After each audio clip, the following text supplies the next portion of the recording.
Suspension des cultes dans les églises, mosquées et autres lieux d'adoration au Bénin. C'est l'une des décisions du gouvernement entrant dans le cadre des mesures de riposte contre la propagation du Covid-19. Dans la ville de Parakou, le constat saute à l'œil. Les lieux de culte sont fermés. Depuis le 22 mars, plus de prières dans les églises et mosquées. Cette mesure préventive est diversement appréciée par les hommes de Dieu. Le gouvernement a juste fait ce qui est de son devoir en interdisant de tout rassemblement. Et c'est le fait de refuser les rassemblements qui a fait qu'on a suspendu les cultes.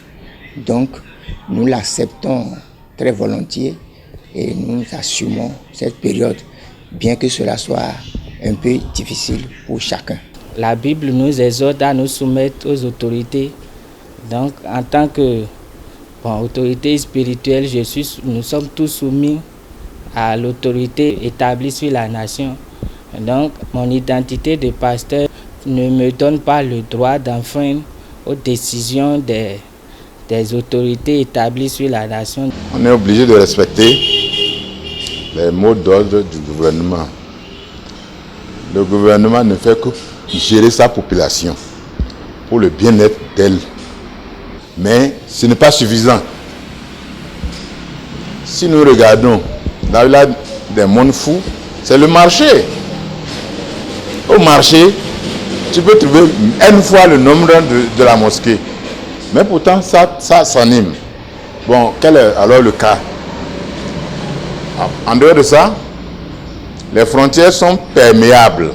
Et ce n'est pas les frontières que ceux qui sont atteints du virus transitent. Des citoyens s'insurgent contre cette décision de fermeture des lieux de culte. Pour eux, les marchés qui représentent également les lieux de grands rassemblements devraient être les premiers endroits à être frappés par cette mesure. C'est une bonne décision, la décision que le gouvernement a prise. Parce que dans les mosquées, on peut se contaminer. Nous sommes d'accord avec cette décision. Mais ça reste à faire.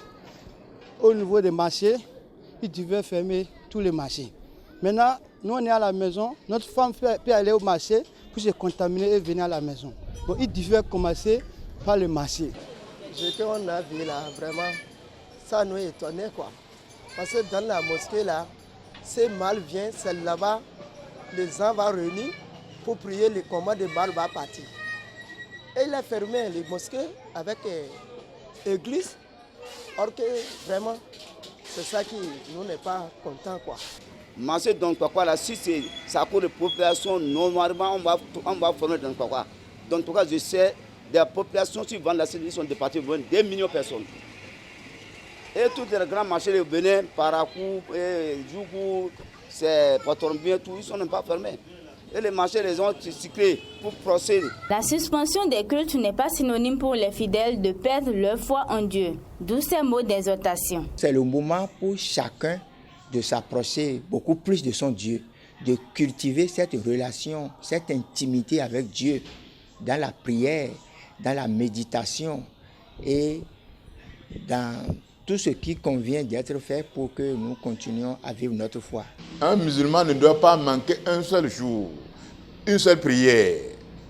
Tous les jours et les 5 fois là, il doit les faire. Donc par conséquent, on va prier seul à la maison. On peut prier avec sa femme, on peut prier avec son frère, à 2 c'est pas mal, parce qu'il est dit, si ça ne dépasse pas un groupe de 10, on peut prier. Entrée en vigueur le 22 mars à 0h, cette mesure gouvernementale figure parmi les 11 mesures préventives en vue d'éviter au maximum la propagation du Covid-19 au Bénin.